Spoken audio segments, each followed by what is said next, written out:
Stelios Kouloglou, bonjour. On ne sait pas trop bien comment vous présenter parce que vous êtes député européen, grec, membre de Syriza, le parti de la gauche radicale d'Alexis Tsipras, mais vous êtes aussi écrivain, réalisateur et vous avez une obsession, Angela Merkel, que vous détestez et ça mériterait bien que vous commenciez une psychanalyse pour comprendre pourquoi. Alors, au bar de l'Europe, je vous ai servi des boulettes parce que cela fait 5 mois que vous essayez de comprendre quelle est la boulette, quelle est l'erreur qu'Alexis Tsipras a commise. Il n'a pas été réélu. Quelles sont les plus grosses boulettes qu'il a commises selon lui? Écoutez, il faut justement demander à Mme Merkel et plutôt à M. Schäuble, parce que l'austérité imposée en Grèce, c'était une austérité non soutenable politiquement.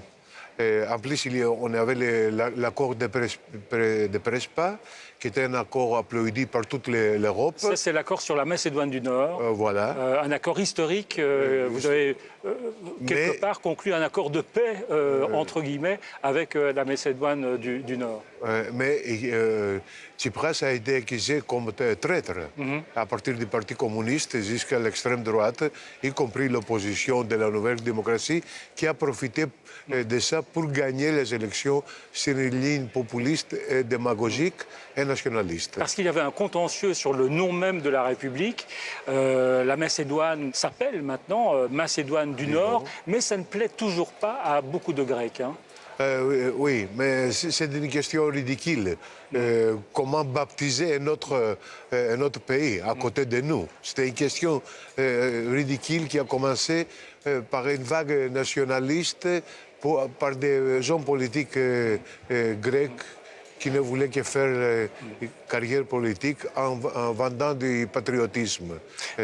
C'était tout ça. Mais pour Tsipras, c'était quelque chose qui n'a pas beaucoup marché à l'intérieur du pays. Mais cela dit, sur le plan économique, Alexis Tsipras a déçu les Grecs. Beaucoup de Grecs comptaient sur lui pour vivre mieux. Et puis, finalement, c'est quand même lui qui a instauré des plans d'austérité successifs.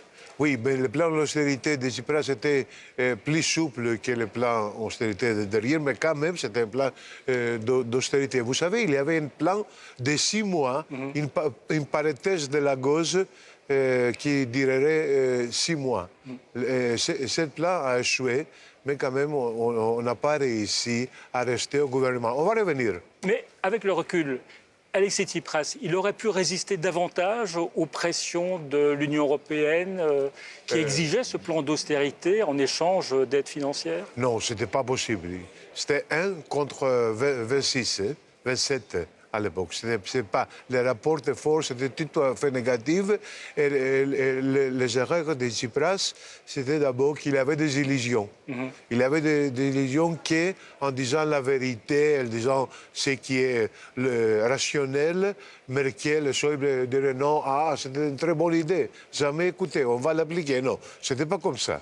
Alors, Costa Gavras vient de faire un film sur les coulisses des négociations entre la Grèce, entre Alexis Tsipras et le reste de l'Union européenne. On découvre la violence de ces négociations. Selon Costa Gavras, l'Union européenne ne voulait pas qu'un parti de gauche radical réussisse. Est-ce que vous pensez oui, à absolument, ça? absolument. Il y avait un complot alors? Oui, absolument, pour décourager Portugal, Podemos en Espagne, tout le monde, que si la Grèce réussirait, alors tout le monde venait à dire mais pourquoi nous?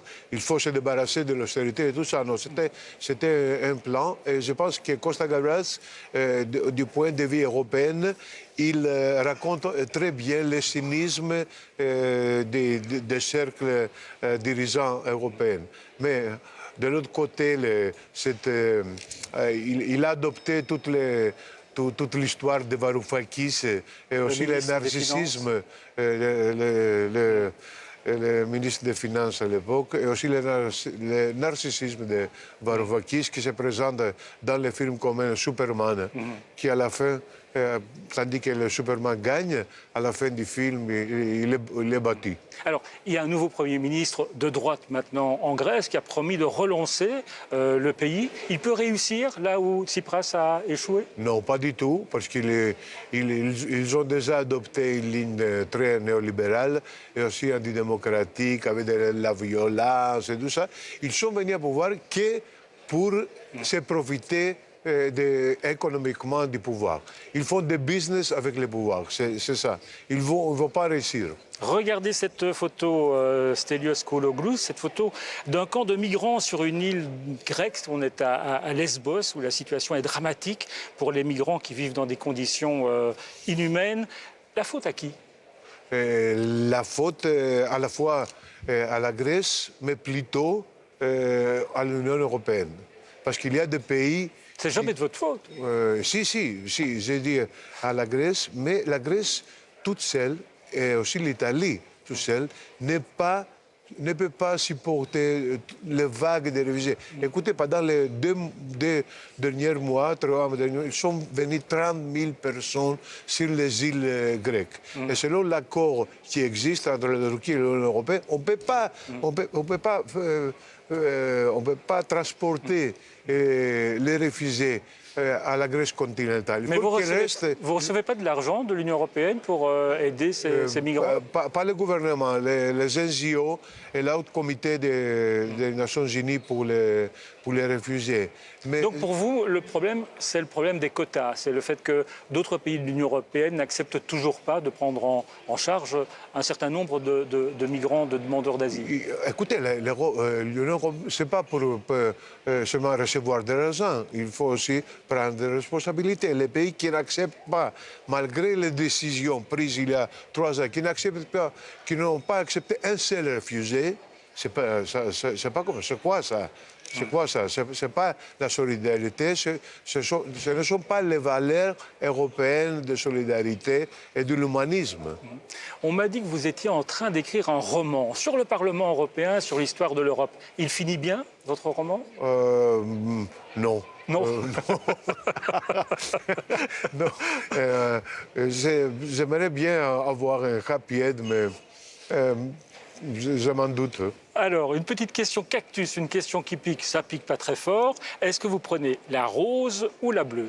La rose. La rose, et vous la lisez à haute voix. Venez-vous au Parlement à vélo?